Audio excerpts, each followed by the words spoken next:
स्वागत है दोस्तों आपका एक नए टॉपिक के साथ। मैं हूं आपका दोस्त गुल इमरान। देखिए, अगर इससे पहले आपने हमारा वीडियो नहीं देखा है प्राचीन इतिहास का तो वो जाकर देख लिया। आज हमारा टॉपिक है पुराण। देखिए, मैंने वेदों के बारे में चर्चा की थी। 4 वेद हैं, ऋग्वेद, यजुर्वेद, सामवेद और अथर्ववेद। आज हमारा टॉपिक है पुराण। देखिए, पुराणों की जो संख्या होती है, इससे पहले वाली वीडियो अगर आप देखेंगे तो चीजें अच्छी तरह से आपको समझ में आएंगी। हमारा जो पुराण है वो संख्या उनकी है 18। कुल 18 पुराण है। भारतीय इतिहास का क्रमगत विवरण, भारतीय इतिहास का जो है ना क्रमवार विवरण किया गया है इन पुराणों में। ठीक है, 18 संख्या कितनी है? 18 पूछता है ये क्वेश्चन, पुराणों की संख्या कितनी है? 18। तो भारतीय इतिहास का क्रमगत विवरण है। इनके जो रचयिता थे वो महर्षि लोमहर्ष थे। खुद उन्होंने अकेले नहीं लिखा, उनकी सहायता की थी उनके बेटे उग्रश्रव ने। ठीक है, उग्रश्रव और महर्षि लोमहर्ष ने ये जो पुस्तक है, ये जो पुराण है, इनकी रचना की। देखिए, होते तो ऐसे 18 हैं, लेकिन केवल 5 में ही, देखिए केवल 5 में ही राजाओं की वंशावली मिलती है। राजाओं की वंशावली मतलब राजाओं का विवरण मिलता है। राजाओं, कौन से राजा कब आए, उनके कौन से वंश चला, कौन बेटा ने राज किया, किसने कितने वर्षों तक राज किया, ये अगर आपको देखना है तो केवल 5 में ही मिलेगा। और वो 5 हैं मत्स्य पुराण, वायु पुराण, विष्णु पुराण, ब्राह्मण पुराण और भागवत पुराण। देखिए, सबसे प्राचीन है मत्स्य पुराण। फिर से मैं दोहरान कर रहा हूं, मत्स्य पुराण, वायु पुराण, विष्णु पुराण, ब्राह्मण पुराण और भागवत पुराण। ठीक है, हमारे वीडियो को अंत तक देखें तभी आपको समझ में आएगा चीज। समझिए, मैं बिल्कुल नई चीज बता रहा हूं आपको।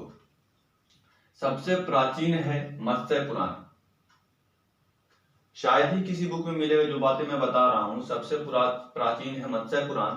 देखिए, स्त्री और शूद्र को, जैसा कि हम जान रहे हैं, स्त्री और शूद्र सबसे नीची जाति, हम बता चुके हैं इनसे पहले वाली क्लासों में। अगर आपने नहीं देखा तो जाकर के देखें, समझ में आ जाएगा। मैंने पूरा डिटेल से विवरण किया है उनका। शूद्र और स्त्री के बारे में तो आप जानते हैं। शूद्र के बारे में अगर आप नहीं जानते तो इसके बारे में मैंने पिछली वीडियो में बहुत अच्छा से विवरण किया, जाके वो देखें, ज्यादा चीजें अच्छी तरीके से समझ में आएंगी। शूद्र और स्त्री और शूद्र, इन दोनों को सर वेद पढ़ने की अनुमति नहीं थी। वेद पढ़ने का परमिशन नहीं था। वेद को ना ही पढ़ सकते थे, ना ही छू सकते थे, क्योंकि सर शूद्र निचली जाति से आते थे, इसलिए। और स्त्री को सर ये पुरुषों का सर तीसरा दोष माना गया था सर। ठीक है, जुआ और शराब की भांति स्त्री को भी सर क्या माना गया था? दोष माना गया था। फीमेल को जो है अनुमति नहीं थी सर वेद पढ़ने की। लेकिन जब से ये पुराण महर्षि लोमहर्ष और उग्रश्रव ने रचा, स्त्री और शूद्र को भी इसे सुनने की अनुमति मिल गई थी कि ये सुन सकते थे। पंडित मंदिरों में जो महंत थे वो मंदिरों में इनका पाठ करते थे। स्त्री और शूद्र इनको सुन सकते थे, या बोलिए तो पढ़ सकते थे, कोई दिक्कत नहीं है। क्योंकि सुनने के लिए तो पहले भी उनके पास कान था सर। ऐसा थोड़ा कान बंद कर लेते थे, वेद पढ़ते समय कान बंद कर लेंगे। सुन तो वेद भी सकते थे, लेकिन सर उनको छूने की अनुमति नहीं थी, पढ़ने की अनुमति नहीं थी। जैसे ही ये पुराण आया सर, पुराण पढ़ने की भी अनुमति और छूने की भी अनुमति मिलने लगी। देखिए, हम जैसा कि पढ़ चुके हैं, सबसे प्राचीन कौन है? मत्स्य पुराण। अब देखिए, हम बोले हैं कि केवल 5 में ही सर मत्स्य, वायु, विष्णु, ब्राह्मण और भागवत, केवल 5 में ही राजाओं की वंशावली मिलती है, मतलब राजाओं का विवरण मिलता है। तो देखिए, सबसे पहले बौद्ध, ये धर्म है सर, बौद्ध धर्म। ठीक है, बौद्ध धर्म जो है सर, इनकी जो पवित्र पुस्तक है, अभी मैं राजाओं की बात नहीं करूंगा, मैं बात कर रहा हूँ पुस्तक पे सर। देखिए, इनकी जो पवित्र पुस्तक है या पवित्र ग्रंथ बोल लीजिए, वो जातक है। सभी धर्म का अपना अपना पुस्तक है, अपनी अपनी ग्रंथ है। तो वैसे ही बौद्ध का क्या है सर? जातक। ये क्वेश्चन पूछता है, जातक किसका पवित्र ग्रंथ है, किस धर्म का पवित्र ग्रंथ है? तो भैया बौद्धों का पवित्र ग्रंथ है। चीजों को समझिएगा, अंत तक वीडियो देखिए। जातक किस धर्म का पवित्र ग्रंथ है? तो बौद्ध धर्म का पवित्र ग्रंथ है। देखिए, कथा वस्तु के लेखक हीनयान। ठीक है, कथा वस्तु भी जो है ये बौद्ध धर्म से ही संबंधित है। कथा वस्तु का जो लेखक है वो कौन है? हीनयान है सर। हीनयान सर चीन का रहने वाला था। मैं आपको बता देता हूं, यहाँ पर ये बात पूछ लेता कि हीनयान कहाँ का निवासी था, तो चीन का निवासी था।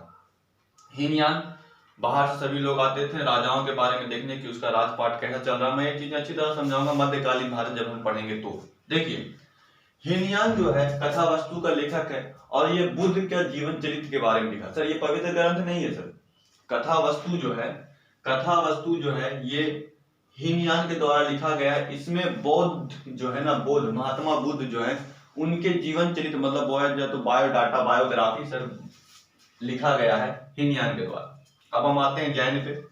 जैन की जो पवित्र ग्रंथ उसे बोलते हैं आगम। जैन के पवित्र ग्रंथ को बोलते हैं आगम। ये क्वेश्चन भी आया है सर बहुत सारे एग्जाम में। जो भाई हमारे झारखंड पुलिस और अन्य डिफेंस की तैयारी कर रहे हैं उनके लिए ये सब क्वेश्चन जो है सर अति महत्वपूर्ण क्वेश्चन है सर। मैं इसलिए टिक लगाते जा रहा हूं। देखिए कल्पसूत्र महावीर का जीवन सर, जैसे कि ये कथा वस्तु सर बौद्ध का जीवन चरित्र है, वैसे ही कल्पसूत्र किसका जीवन चरित्र है, किसका बायोग्राफी है, किसका सर, तो ये है महावीर सर। और महावीर जो थे सर वो जैन धर्म के 24वें तीर्थकर और अंतिम तीर्थकर थे। उनके बाद कोई जैन धर्म का तीर्थकर नहीं हुआ सर। महावीर स्वामी जो है जैन धर्म के 24वें और अंतिम तीर्थकर हुए। ठीक है।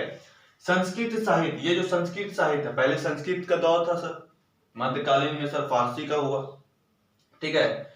जब अरबवासी लोग आए तो संस्कृत को हटा करके सब अपना अपना भाषा लैंग्वेज चलाने लगे। तो वैसा ही सर संस्कृत साहित्य का इतिहास लिखने का सर्वप्रथम प्रयास कौन किया, कलहन। कलहन जो है सर एक लेखक का नाम है, ध्यान सुनेंगे, कलहन एक लेखक का नाम है जिसने पुस्तक लिखी थी राजतरंगिणी। राजतरंगिणी में सर कश्मीर का इतिहास है सर। कश्मीर पे किस किस शासकों ने शासक किया, कैसे कैसे क्या हुआ। और ये सर सिर्फ केवल ना ही कश्मीर पे प्रकाश डालता है, ये बोला जाए तो पूरे भारतवर्ष पे कैसी सत्ता चल रही थी सारा चीज पर ये राजतरंगिणी जो है प्रकाश डालता है सर। ये प्राचीन इतिहास में जो है सर मध्यकालीन से पहले सर क्या क्या घटनाएं घटी सभी पर ये प्रकाश डालने का काम किया है किसने, कलहन ने सर। ठीक है। हमारी चीजें अगर आपको समझ में आई है तो लाइक करें, शेयर करें, सब्सक्राइब करें। आपका दिन मंगलमय हो। हम मिलेंगे अगली वीडियो के साथ। इस तरह हमारे साथ बने रहें, हमारा सब्सक्राइब करें चैनल को ताकि हम भी मोटिवेट हो सकें, आपके लिए नई नई वीडियो ला सकें। Thank you. आपका दिन मंगलमय।